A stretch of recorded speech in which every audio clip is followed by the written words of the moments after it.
What does your mind say to you? Does it say I'm too old, or I'll look silly if I start strength training, or even I need to get fitter before I do it? Maybe you don't have time and that's what your mind says to you. No, one day I'll start. Well, this episode today is for you. Today you'll hear how shifting belief can shift your body. In GrandmaSTRONG, the belief pillar is where transformation begins. We build a resilient, grace-filled mindset so you can start and keep going no matter your history or hurdles. And we all have hurdles.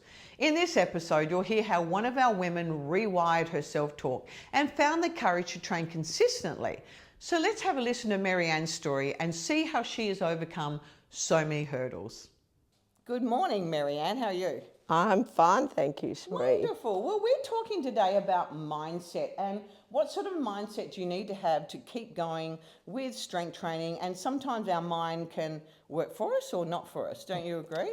Absolutely. Our mind can rule a lot of things in our life. Absolutely. So, Marrianne, tell me how old you are and what prompted you to start strength training in the first place? Okay, I'm 64 and I've always done some form of exercise, but I have a condition called FND, or functional neurological disorder, and so it's affected my movement. So I know that part of my health routine is to be as strong as I can so I can compensate for some of the things that I find hard. With your condition, that alters the way you walk, so your gait, it alters how you process things. And I know that when we train, it also can alter, you can't do things with your feet up in the air. It just won't allow you to do that. So there's a few different things that we have to think about, don't we? So how long ago did you start strength training? Oh, you said you've been doing it for a while on and off. Yes. And before you started strength training, did you have any fears about it? Because you've had this condition for how long? 14 years. 14 years. So before you started this last bout of strength training, I know you had a trainer before me and now me. Did you have any fears about strength training? Yes. Like everyone, we don't want to, well, there's always a reason why we can't do something. And for me, it was because I have verbal tics and I don't move the same way. And I didn't want to make people uncomfortable. So that sort of, that played with me. I thought, I'm going to make people uncomfortable when I make vocal tics or physical tics. And that didn't sit well with me. But I had to get over myself and realise that it wasn't about everyone else, it was about me, and I needed to do it for myself. So true. I think that's so true. And even for people that don't have a condition such as Marrianne's, I think people are always afraid that, particularly if you're training in a small group, that others are going to look at you and kind of judge you. Whereas most people, well, everyone that I've ever met in my whole time of being a trainer are so concerned about themselves, they couldn't care less about you. So they don't actually look at you. I guess if it's an unusual sort of movement, or as you said, tics that you have, they could think about it for a moment, but they're more concerned about their own way, so that what they're doing themselves. Marrianne, how has your personal values helped to keep you consistent on the hard days? Hey, what's a value? You seem to be somebody that's quite... what do you call it? Resilient. Resilient is what I would say, and I know you wouldn't agree with that because your thoughts don't always go that way. But what's one of your personal values that's helped to keep you going on those hard days? I think it is mainly continuing to be independent, having independence, being not,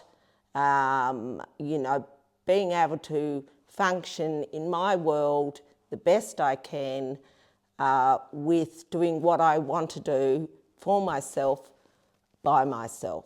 Yeah. Not depending on anyone, and I'm the only one who can do it. So, I know that if I don't do it, well then, that's on me. Yeah, so, that's great. yeah. And I think for quite a few people at home too, have got this thought in their mind that I don't want to end up in an aged care facility. So I need to be on track and I need to be consistent with doing things to strengthen my body. So that's a good one. And I know that you live quite close on the same land as your granddaughter. They live on a separate property, but on the same kind of area. And you look after her quite a bit as well. So I guess that is also something that keeps you going. Yes, I mean, I had it in a vision in my mind what sort of grandma I would be, or nanny, and this condition that I have was not in that picture. And I raised 5 children. I was very active and hands-on, and looking after little ones now is quite a challenge for me. But I can do it. Like, I can adapt myself to do it in my way and still do it, you know, so. That is so good. Well, I recently had to look after my 2 grandkids for 10 days, and in between their mum coming in and out of work, and I was utterly exhausted. So I can only understand with your condition as well that you've got to put that extra oomph in there to get through that day with your, what, 4-year-old? She's 5. 5-year-olds are active. She's spicy. Oh, there you go, even more so. She's probably running ahead of you and you're trying to catch up. She is, right. yes. So quite a bit of work going on there when you look after her. Losing muscle after 50 isn't your fault, but it is fixable. Take the free How Strong Are You quiz and get a personalised result and a simple plan for your next step. The link is in the description and pinned comment.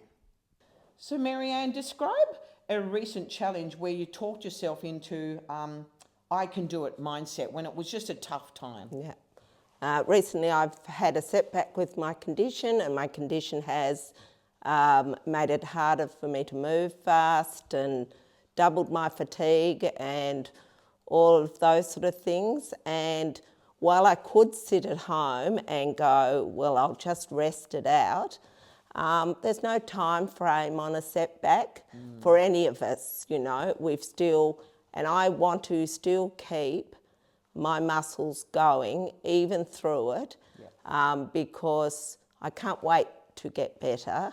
I need to continue to move and, you know, do what I can to keep what I've gained from training. So, So for you, you don't really have a choice. You can't sit at home and wallow in self-pity because you know you're probably going to go more downhill. Yeah, well, I mean, I certainly do have little pity parties, but I also know that it's not beneficial to sit with it for long because it doesn't change anything. And actually training gives me a dopamine hit. I'm retaining what I've gained, and I'm not sitting around waiting for, you know, to be cured or to get better or whatever. I'm just working with it. I may have to go down in weights, but I'm still working, I'm still functioning, and that in itself makes me feel better about whatever is happening. That is so good. Because of late you've started to walk with a stick, haven't you? And that obviously just helps because things are not going as well as what they had previously, and you're hoping that you're not staying there for long. As you said, you don't know the timeline, but for now that stick obviously helps you a bit with your gait but trying to get out and about. We've kind of already answered this, but we'll go, I'll just ask you again. So are there days where you just want to stay home and even stay in bed? I'm sure that there are, particularly when these sort of times happen where you go right down. But if so, what's your go-to tool or ritual to recenter your mind? It's obviously knowing that what you get from the strength. Absolutely. I've never walked out of a training session and thought, gee, I wish I hadn't come. I like everyone will go, gee, I don't feel like it today, or this is hurting, or I've got this and that. But even on those days when I come, I walk out feeling, well, actually, I have achieved something. And feeling like you've achieved something and pushing through that negative mindset of I can't do it, or because I can't do it all, I won't do any. Yeah. No, I can still do something. Like that. So That is so good, and Yeah. that is great. And that is probably, I think, for all of us. I know there's a couple of times when I've said to my husband, I haven't trained for a couple of weeks. I need to do a training session. What should I do? Because I really don't feel like it. And he'll just tell me, just go and do 10 minutes worth. And you know, if that's all you do, you'll be fine. But what I've learned, the secret I've learned, and this would be the same with you and everyone, Marrianne, is that after 10 minutes, your endorphins are flowing, you're feeling good, and you actually want to keep going for that bit further, or you want to complete the whole lot. So I think for people at home, if you don't feel like training or you don't feel like starting, just tell yourself, I'm just going to do 10 minutes. Yep. 10 minutes, and then I'll get into that, and then I'm going to stop. But you usually don't stop, so that's a good thing. Marrianne, just to conclude this on mindset, and I think, as I said before, I think you're a really resilient person because you keep going and you don't stay home, and rarely do you call and say, I can't come. It's normally if you have to mind your granddaughter. So Marrianne, what would you say to someone at home who doubts that she can change, who doubts that they can even start because they have so many fears about strength training, they have fears that people are going to look at them if they're in a group, they have fears about they might hurt themselves. I talked to a client a few days ago and she felt that quite a few people don't come, they've thought about it, but they don't ultimately make the commitment because they're afraid they're going to hurt themselves. What would you say to that lady at home? And I want you to look at that lady at home right now and talk to her. Well, I'd say that no matter what your situation is, we can always make a reason why we can't do something. Yeah. You know, we're too big, we're too unfit to even start. So where are we going to start? Well, I always think of one foot in front of the other, and that's very literal for me because that is how I've had to learn to walk. And so I would say that you can do it, and the mindset is, your mind is what will stop you doing it. It's not your weight, it's not your physical side, because you can always do something. So you have to be a bit disciplined and think of when you're retiring, everything you want to do, you've been waiting to do, will involve movement. Yeah. I don't want someone picking me up off the floor. I want to be able to get up off the floor myself. Yeah. It's retaining dignity, it's retaining the ability to live the years you've been waiting for to live. True. In a way that you saw, or you know, all the things you wanted to do. So Really do it. I agree. And there's some of you that may not want to go overseas and travel, but you may live on land, you may tend to animals, you may love to walk or hike. It's all of those things and more. You're right. I think Gardening, anything. Yeah, you're right. Look, you can pay someone to do that, but who wants to sit inside when you can be out doing the things that you love to do? And you're right, to be able to come up off the floor is a huge one as well. So it's all those things and more that are still out there for us to do, for all of us. Absolutely. So thank you so much for joining me today, because I'm hoping that there's someone at home that's been on the fence, like, do I do strength training or not? Oh, no, I don't think. I'm too old. I'm too this, I'm too that. You're never too whatever. It can be started at a small pace and then proceed along.